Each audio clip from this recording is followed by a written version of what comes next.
So, hello everyone. Now we will cover our next topic, that is forest, uh, or we can say it forest or natural vegetation. ठीक है. So ये हमारा next topic है. इससे पहले हमने climate को कवर किया था. So before starting the topic, let's see the map of Madhya Pradesh and थोड़ा सा बेसिक नॉलेज लेते हैं कि कहाँ पे कैसे फॉरेस्ट रेनफॉल के अकॉर्डिंग मिलते हैं. सो जैसे आप देख सकते हैं ये ब्लू लाइन जो जा रही है, ठीक है, इसके ऊपर का एक पोर्शन है, ये ब्लू और ग्रीन के बीच का एक पोर्शन है और ग्रीन के नीचे का एक पोर्शन है. ठीक है, जो ये ऊपर वाला पोर्शन है ब्लू के, इसमें 25 to 75 सेंटीमीटर रेनफॉल होती है.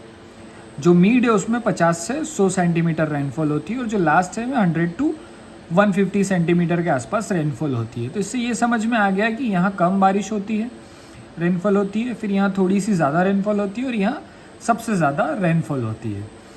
सो इस एरिया को जो बोलते हैं, इन फॉरेस्ट को बोलते हैं ट्रॉपिकल ड्राई डेसिडियस फॉरेस्ट. ठीक है, उसके बाद जहाँ 50 to 100 सेंटीमीटर रेनफॉल होती है उनको बोलते हैं tropical deciduous forest. And last जहाँ सबसे ज़्यादा रेनफॉल होती है उसे बोलते हैं ट्रॉपिकल सेमी डेसिडियस फॉरेस्ट और ट्रॉपिकल मॉइस्ट डेसिडियस फॉरेस्ट. तो इस डायग्राम से आप एक अंदाज़ा लगा सकते हैं कि जैसे जो नॉर्थ के स्टेट्स हैं वहाँ पर कम बारिश होती है तो कौन से फॉरेस्ट मिलेंगे और कौन से डिस्ट्रिक्ट्स आएंगे. यहाँ पे मिड में जो डिस्ट्रिक्ट्स होंगे उनमें ट्रॉपिकल डेसिडियस फॉरेस्ट मिलेंगे और जो नॉर्थ में है उनमें ट्रॉपिकल मॉइस्ट डेसिडियस फॉरेस्ट मिलेंगे.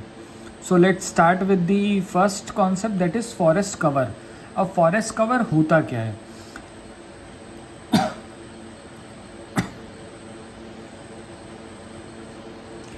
No, so forest cover is nothing but forest canopy or a tree canopy. अब ये canopy क्या होता है? ये जो ट्री होता है इसका जो ये वाला पोर्शन होता है, ठीक है, ये ग्रीन जब ऊपर से इसे देखते हैं तो ये जो ग्रीनरी एरिया दिखता है इसको कैनोपी बोलते हैं. ठीक है, so that is forest tree canopy 10% in 1 Hector area.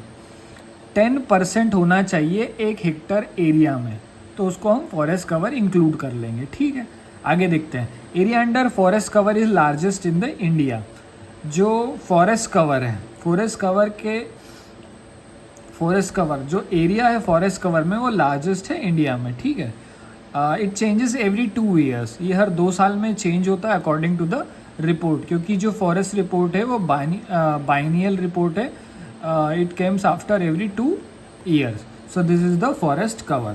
Now the next concept is forest area. Now what is area? Area may or may not have trees.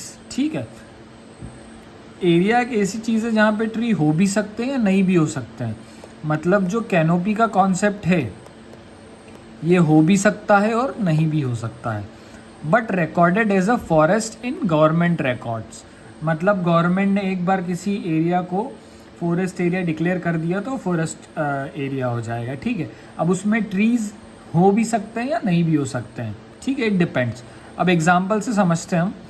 ये जो बड़ा सर्कल है it is considered as the forest area. ठीक है, but forest area में जो canopy है जहाँ पे ट्री ऊपर से ग्रीन दिख रहा है, ट्री का पोर्शन, उसको फॉरेस्ट कवर बोलेंगे. ठीक है, एक्चुअल ट्री कैनोपी कवर. तो forest area is a broader concept and forest area is a broader concept and forest cover is a narrow concept. ठीक है, ना अब हम आगे देखते हैं. MP Madhya Pradesh forest administration. तो मध्य प्रदेश में जो फॉरेस्ट का एडमिनिस्ट्रेशन है उसको देख लेते हैं. Forest circle, there are 16 forest circle in Madhya Pradesh, in which Khandwa is the largest circle and Narmadapuram is the smallest one. Now forest division, there are 63 forest division and Mandla is the largest division. Now the highest officer for the administration of forest is principal chief conservator of the forest. ठीक है, ये एक IAS officer होता है.